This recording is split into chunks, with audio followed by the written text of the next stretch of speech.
Welcome to Robert Kiyosaki's The Business of the 21st Century.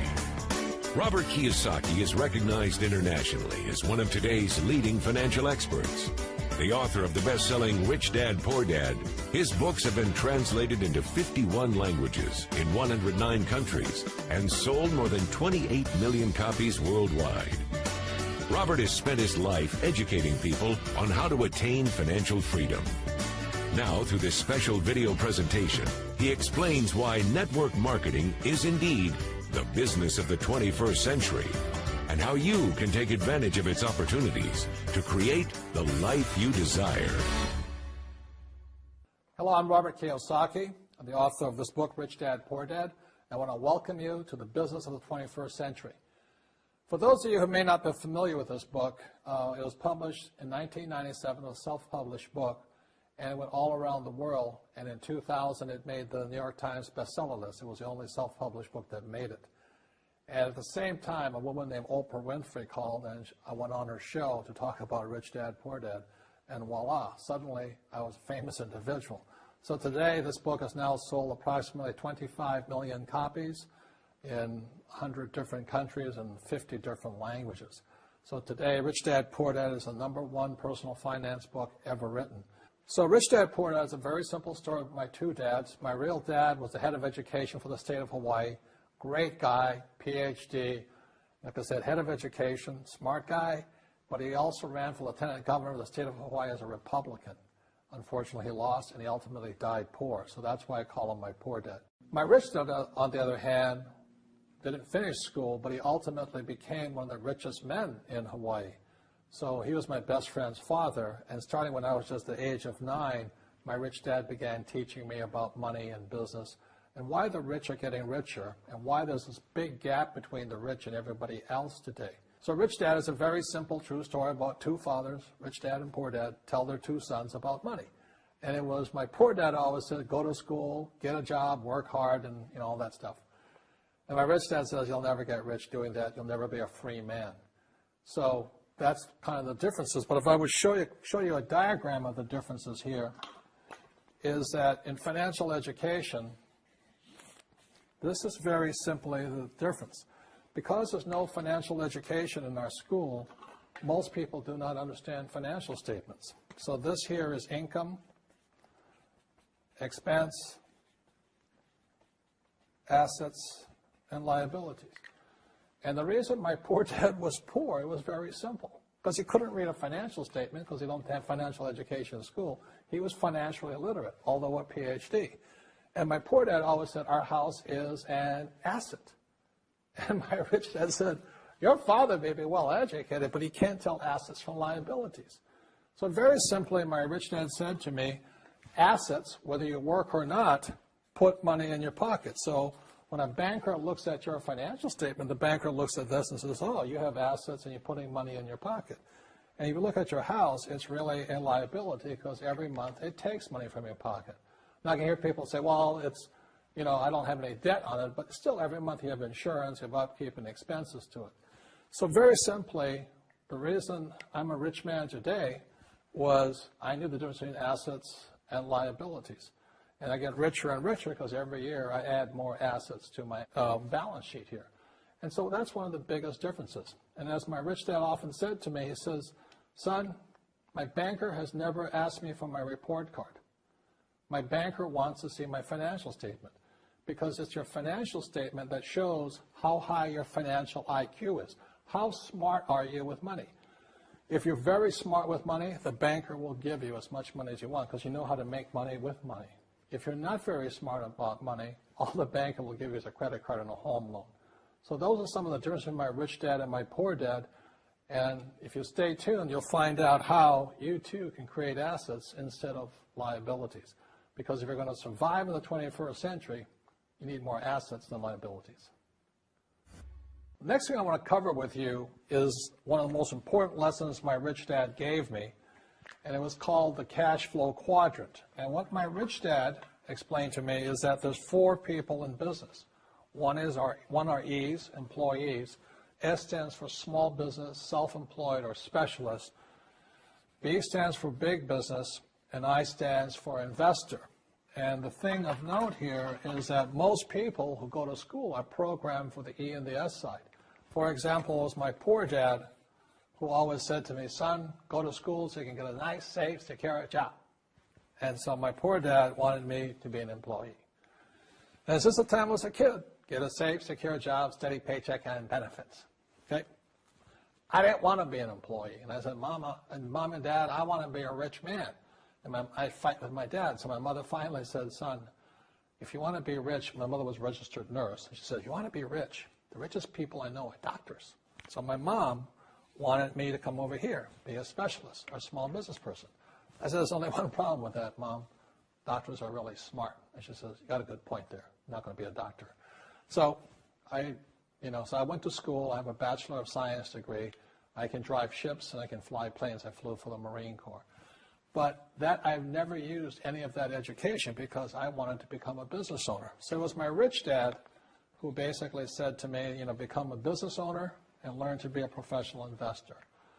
So one of the big differences here between these people is called taxes. See, in 1943, in the U.S., the federal government passed a law that said employees had to pay tax before they got paid. So when you get your paycheck from your employer, you open it up, and voila, the government's always taken a sizable chunk of it.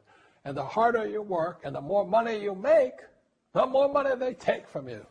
So that's why it's not that good to be an employee, because you can never get ahead, because the more you work, more money you make, the greater they pay in taxes.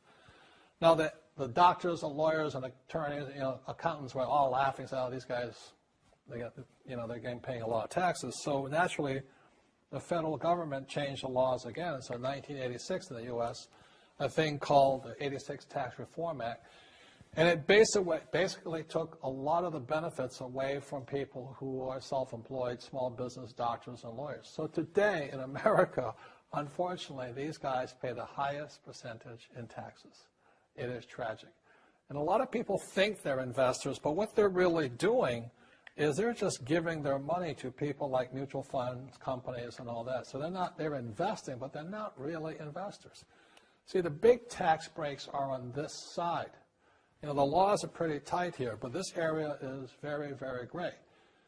So by being a business owner on the right-hand side of the quadrant, you can make a lot more money and pay a smaller percentage of taxes legally. And the key word is legally. In the investor quadrant, it is possible to make millions of dollars and pay 0% taxes legally. But you've got to know the difference.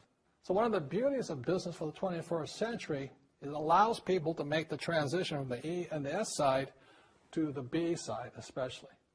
And so you can become a big business owner. And the difference between S and a B, small business and big business, is most of these guys can't quit working. Most small business owners, if they stop working for more than a month, the business collapses. They don't really have a business. Most of these people own a job.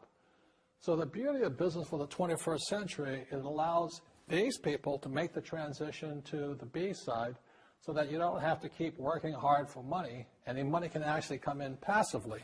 Then once you have your business up and running, then I always recommend you then begin investing with your excess cash, paying less and less in taxes.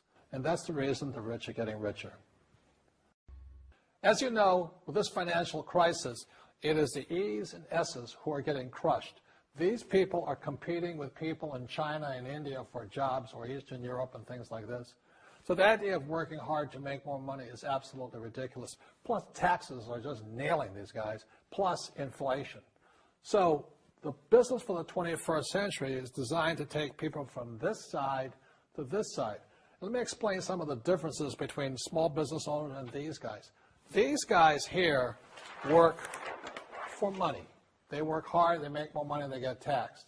And the difference between the B quadrant people and I quadrant people is they build assets. So, rule number one is entrepreneurs make things happen, but they make different things happen. Instead of working for money, they work hard to build assets. So point two, it takes courage to be on the B and the I side. See, these guys here want a steady paycheck. They want to get paid today. But the big difference and why it takes courage is these guys, it takes time to build an asset. But most importantly, point three for true entrepreneurs who build assets, it'll bring freedom. Now, one of the problems with this area, as you know, it takes capital. In other words, it takes a lot of money to buy some of these apartment buildings, to build a business and things like this. But there is a way. There is a way to do it with very little capital, and that's what I'm here to talk to you about. It's about a business for the 21st century. As an entrepreneur, I have built many businesses from scratch, and as some of you know, a lot of them crashed also. Statistics show that most new businesses fail within the first 5 years, 90% in fact. And of the 10% that survive, the remaining 10% crash in the second 5 years. So in other words, most are gone in 10 years. So I've looked at many different models, and one that stands out for me is network marketing. And the reason for that, it takes very little upfront cash. It's low overhead. You can do it part-time. It means keep your daytime job, but do this part-time. And once the business is up and running, it can generate enough income so that you can move from the left side to the right side of the quadrant. So let me tell you about my introduction to network marketing, because I had a very closed mind to it. Since I can build my own businesses, I said, why do I need a network marketing business? But about 15 years ago, I have a good friend, his name is Bill, and this guy is the best real estate investor I know. He has tons of assets in here. So I said, Bill, why did you start a network marketing business? And his answer was very simple. He says, it's my way of helping people. But more importantly, he says, the reason most people can't invest in real estate is because they don't have a business. They don't make enough money simply because taxes, debt, inflation, and retirement savings are killing them. They cannot even invest. So my friend Bill, who is a professional real estate entrepreneur, he says, I started a network marketing business so the people that worked with me could start their own business and then invest money with him. So with that, I realized then that network marketing wasn't about making money, but it was about helping people to help other people make money so they become financially free. So the beauty of network marketing, I said, like it's very low entry point, doesn't take much money, you can do it part-time. And where you profit is in most big corporations is they spend millions, sometimes billions of dollars in advertising. So rather than give that money to advertisers, network marketing depends on building a network. It's called word of mouth, like you recommend a movie to a best friend. So really, the reason I support network marketing, because it's not about selling. It's about people helping people build assets in the asset columns, becoming business owners, and then becoming investors, rather than going through all of this here, which most E's and S's go through.